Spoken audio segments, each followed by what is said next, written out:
Hello and welcome to Northampton Methodist Church Worship at Home for March the 26th, the day we should have changed our clocks and gone on to summertime.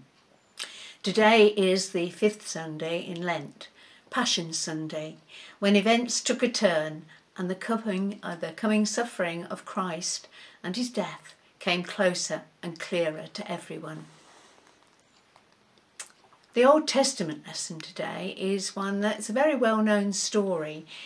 We find Ezekiel in the valley of dry bones, and we all know that song about dem bones, dem bones.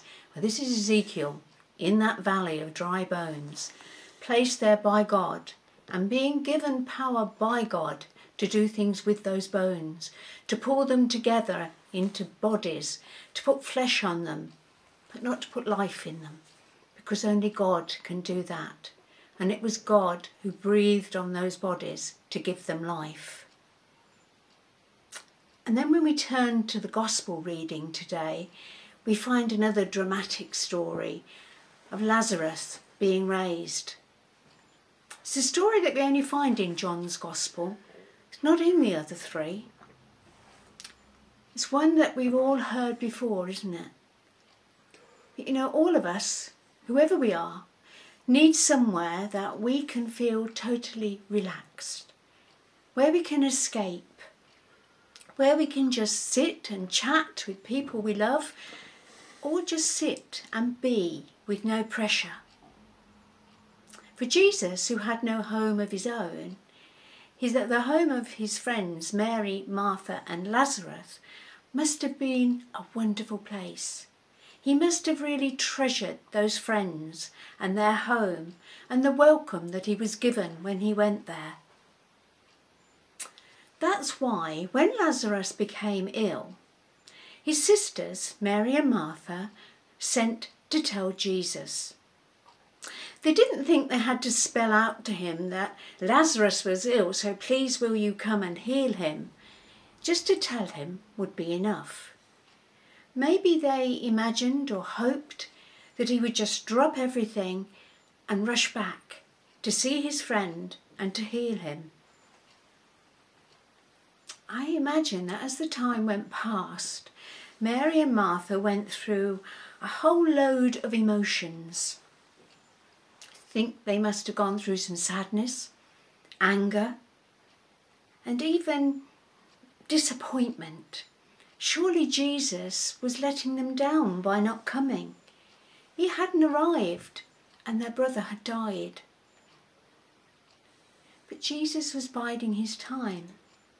He knew that whatever he found in Bethany, he would still be able to handle it. And he knew that it was more than just healing his friend Lazarus. He was going there with a purpose. He was going there even though he knew it was going to be taking one more step towards the cross. He was going to perform an act that would glorify God and that would make other people realise just who he was. You know, it's sometimes easier for us all to ignore things if they might cause us difficulty. But Jesus never did that. Jesus accepted whatever the consequences were of his actions, as long as he was carrying out his Father's will. Jesus made his own decisions in his own time.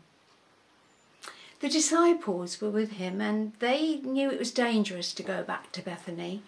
They didn't want him to go and they tried to stop him.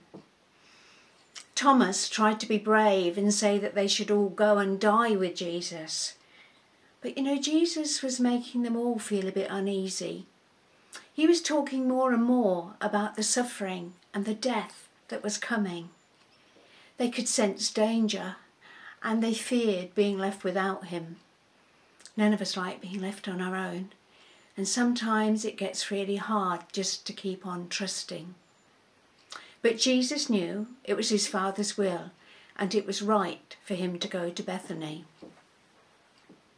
When they reached Bethany, they found a house in mourning.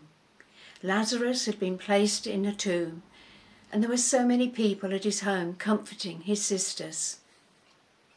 At different times, Mary and Martha greeted Jesus, and they both said the same. If only you had come sooner, he wouldn't have died. A pretty normal reaction for us humans. Jesus saw their sorrow. He felt it as well, and he shared it. And those words come then in that reading. Jesus wept.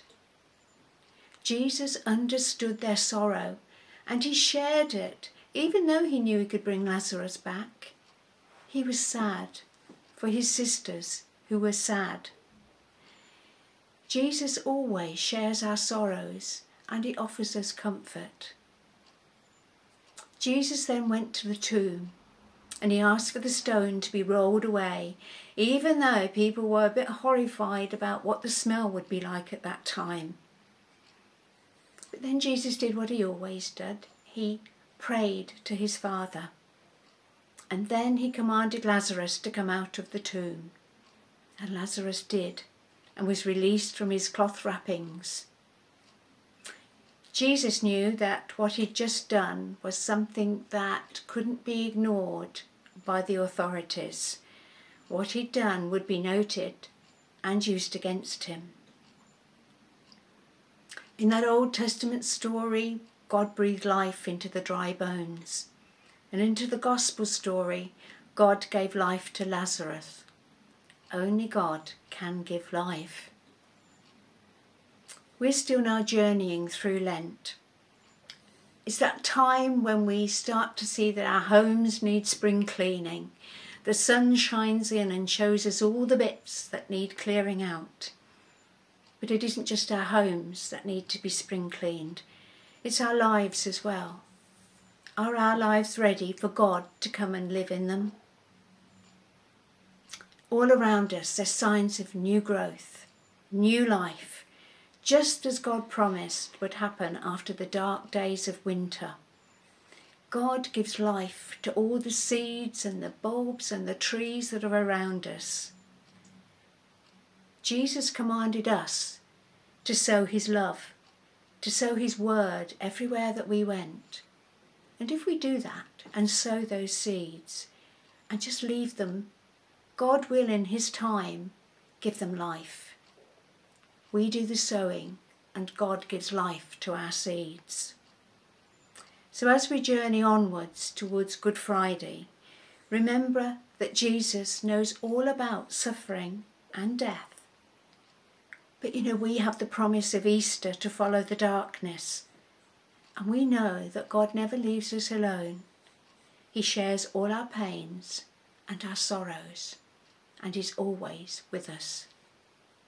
Amen.